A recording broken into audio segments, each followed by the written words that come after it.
Okay, guys, I'm going to give you my total review of this Dynavin 9 new head system for this Sprinter that I've got. It's a 22 Sprinter. This is, as you can see, a large screen head replacement. I had the lousiest stereo they made in here. So I tried this Dynavin. They kind of were more supposedly spec'd out to a Sprinter slash Mercedes situation because I think they're a German company. And I believe the advantages were that the wiring harness was kind of mated up and things would mesh, like steering wheel controls if you have them, which I don't, and I kind of want to get them.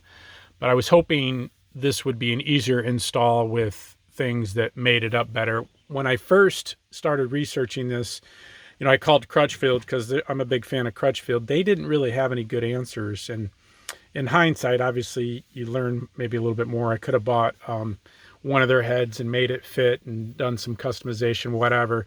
But I thought this Dynavin again, that the wiring harness would add up and mesh better, and things would mesh better with the rear view camera, which in the end the Dynavin apparently did not mesh up with the camera as well as I thought it did.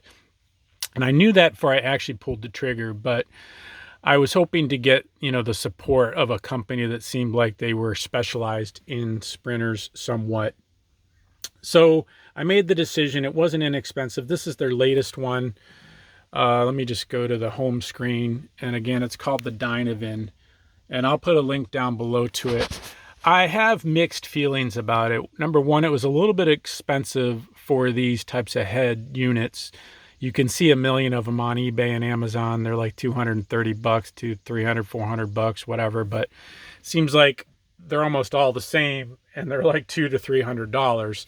Now I spent, I think, close to $700 on this. Now I'm not sure why or what benefits I got. I just don't know enough about these systems, but you may not as well. So here's my 2 cents on this Dynavin. They are a really nice group of people, small company, so you do get to speak to somebody. They've been very helpful as far as they can be. Now, there are some shortcomings, and I'm going to just talk about the physical part of the radio first in terms of the install, fit, and finish. And here were my issues. I guess they do not have a lot of Sprinter experience with this head. They apparently have a lot of BMW, Mustang experience. They don't seem to have any real Sprinter experience, which was kind of a bummer because I thought it was a Sprinter experienced group.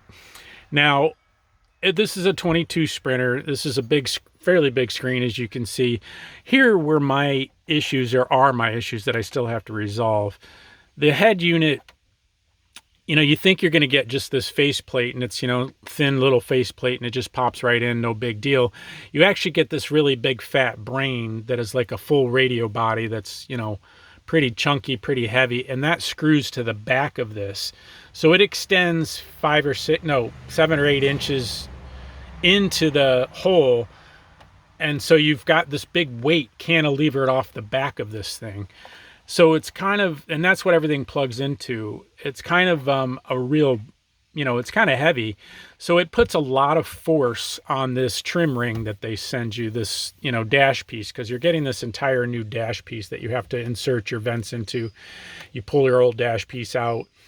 And this dash piece just doesn't work very well the way they have it set up for Sprinter. It's too lightweight. It's very thin in here, and it flexes a lot.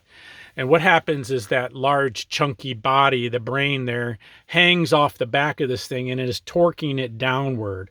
So my issue is that this trim ring, this dash piece, doesn't pop in tight enough to actually support.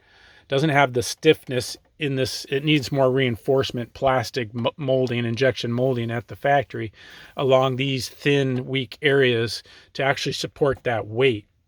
So they really should design a different system to install the brain. The brain should not be mounted to the back of the screen. Whoops.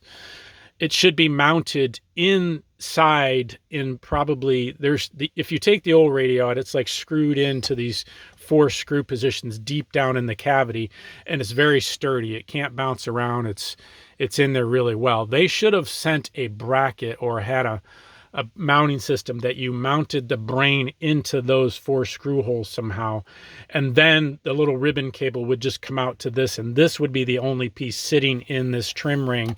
Therefore, it could be supported properly. So what happens with this big hunk of radio hanging off the back of this thing? It's just constantly torquing on this thin trim ring, and it's popping this lower piece out. So every time I hit a bump, this goes like this. It pops out, and then the thing chatters on every bump I've got. So it's a poor design for Sprinter. Maybe it works well with other ones. So I've got to retrofit this thing. So I'm probably thinking of tearing apart my old radio, mounting bracket, finding a way to insert this brain unit into that, then screwing that into the deep cavity, and then this will just be attached by the ribbon, and all it will have to support will be this lighter screen piece. That's what I think I'm going to have to do. The other thing they didn't really know about is I'm trying to get this thing to fit in there like 5 times. So I'm like, first the brackets, the way they told you to insert them, hit on the top frame, because there's these metal brackets behind it, and they hit the top frame so the thing would not insert. So I flipped them over and I stuck it in, and then it wouldn't go in, I flipped it again, it wouldn't go in. I finally put that brain upside down, raised it up as high as I could on the screw holes, because I kept thinking I was hitting the back of the unit, and I wasn't. I was hitting these 2 little plastic nubbies that were, factory nubbies that had to be ultimately cut off. They were literally just ramming into the back of the screen, and I couldn't see it, partly because they're black and it's dark, and I just didn't pick up on it, thinking that I needed to cut those off. So I had to snip those plastic nubbies off finally to get that to fit in there. And so all of my screwing around and flipping it over and adjusting it, and not all of it, but some of it, most of it, was just rework because I didn't see these plastic nubbies. So they don't have any real good Sprinter installation directions. Now, maybe they said they sell to installers who, do all sorts of stuff and just slam it in there.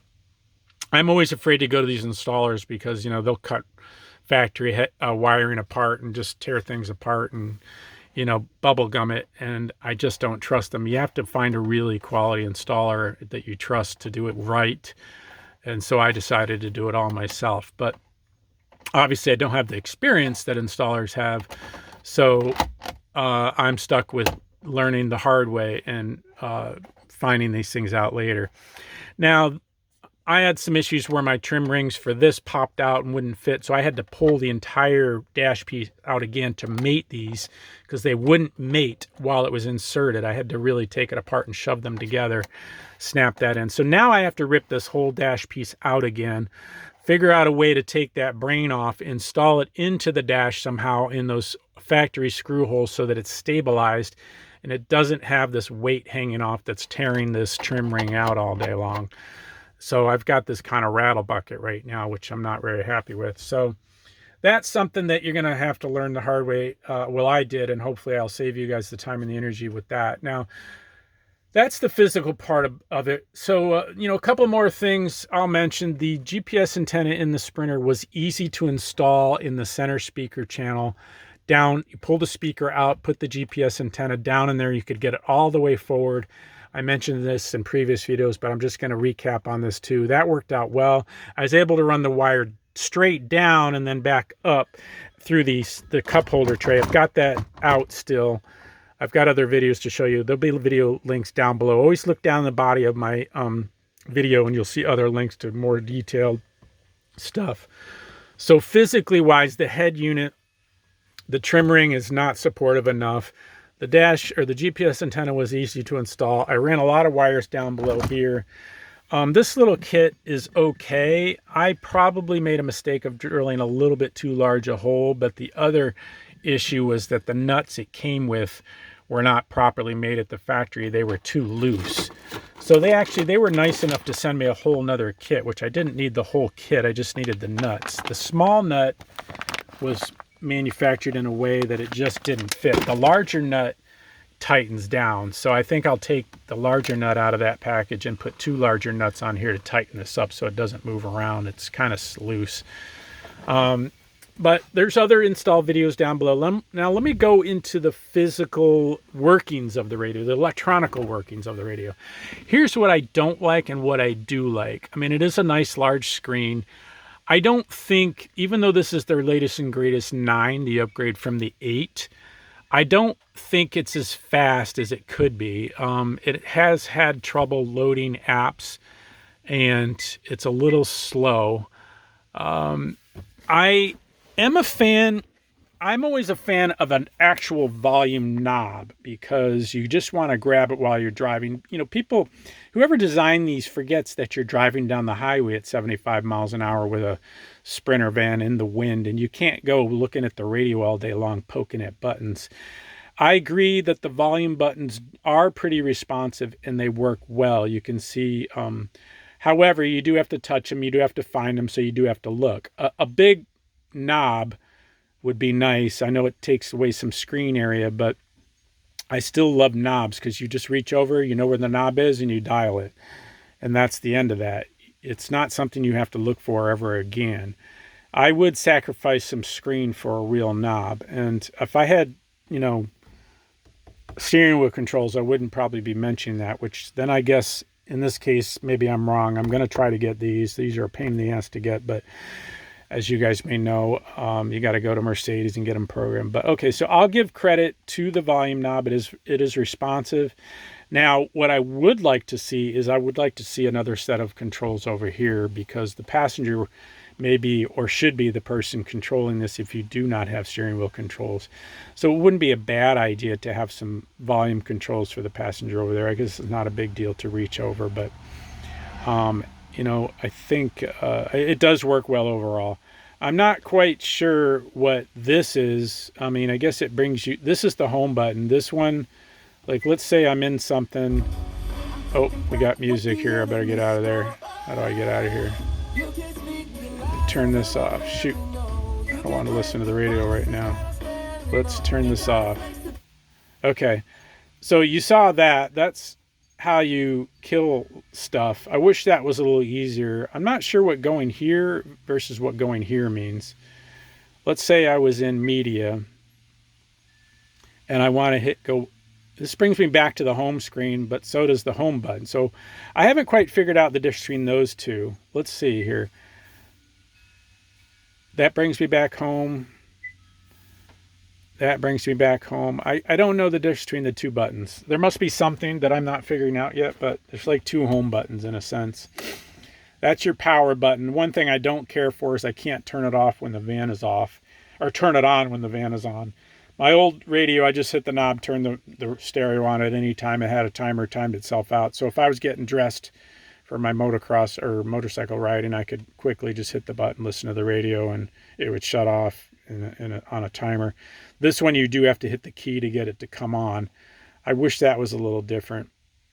They got this Z-Link to try to hook up your phone and all that stuff. It's a little, you guys are probably more familiar with all this CarPlay stuff or Android Autoplay than I am, but it took me a while to get that kind of set up. And I guess my main things that bother me about the radio are, let me just turn this volume down so we don't get copyright issues.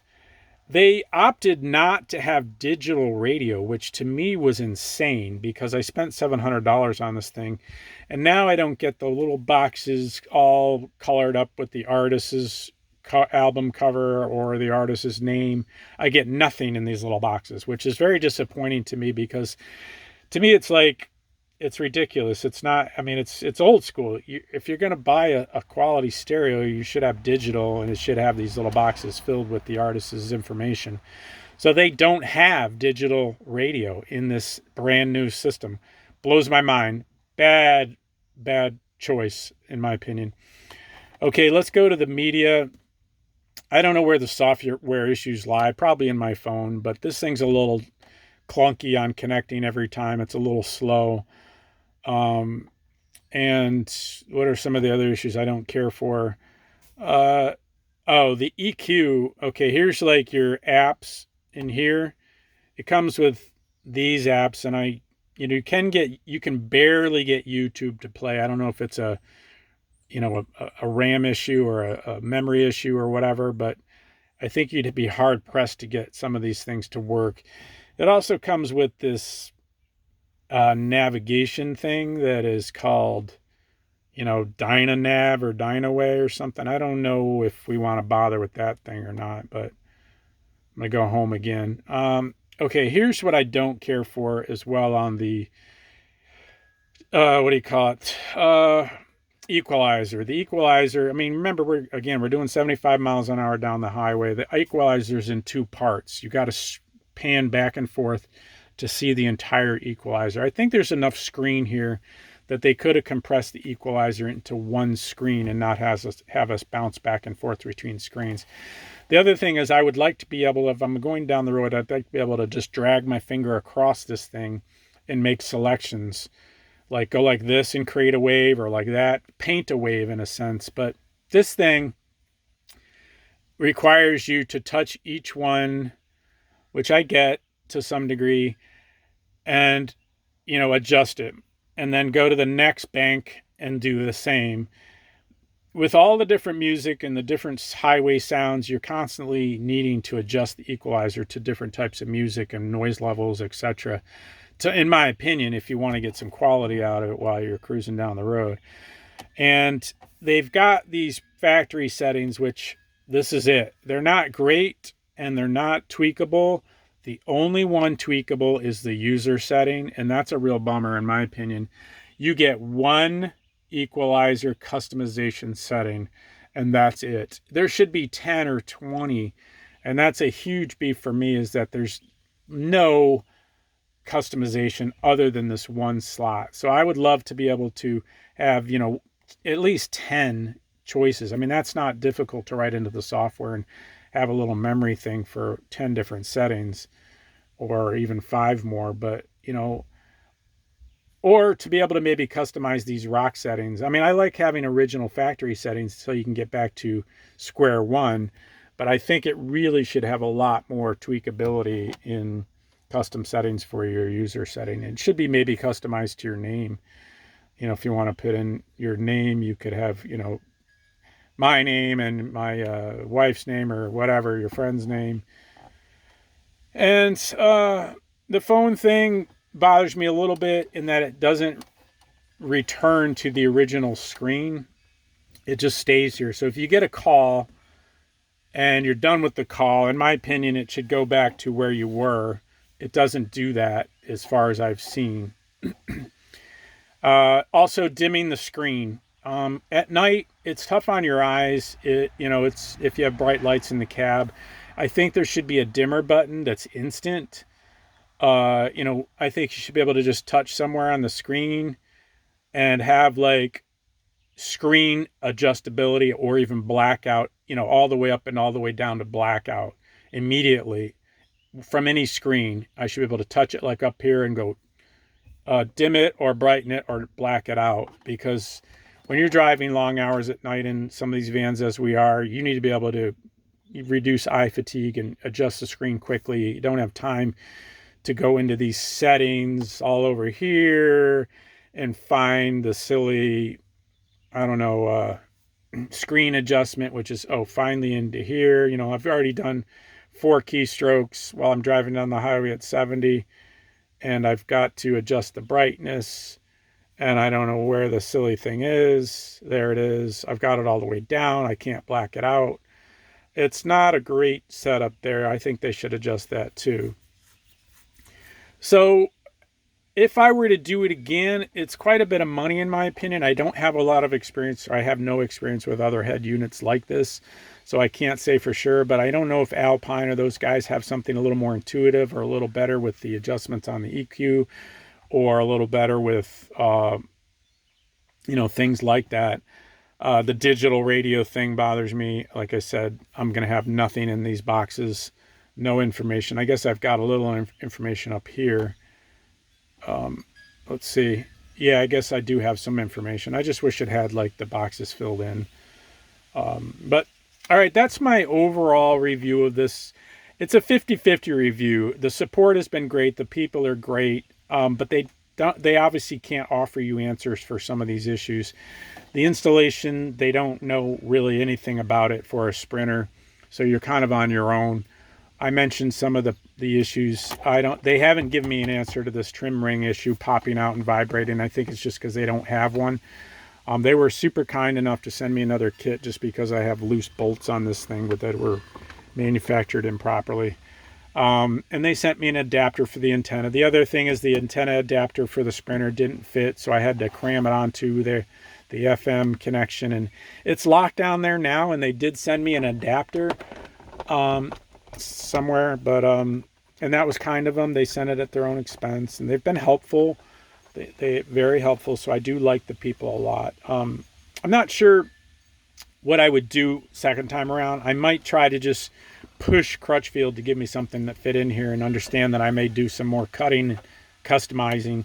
I do love the fact that this screen comes all and fits in here really well. I don't think they made the best snap tabs. It does not snap in as well as the factory tabs, and I wish it did, because I just don't want a vibrating, clunky, chattering, snappy dash, which I think I have now. So hear this crunchiness constantly squeaking and tweaking. But it's a 50-50. You're on your own on this thing a little bit, and I hope this helps you guys make a decision. Again, there'll be more links down below to other videos related to this and my sound deadening videos to quiet this van down. I appreciate any likes and subscribes, and I do hope this helps. Again, Crutchfield supplied the rest of the components, which I always enjoy Crutchfield and their support. Take care. Appreciate it. Take care.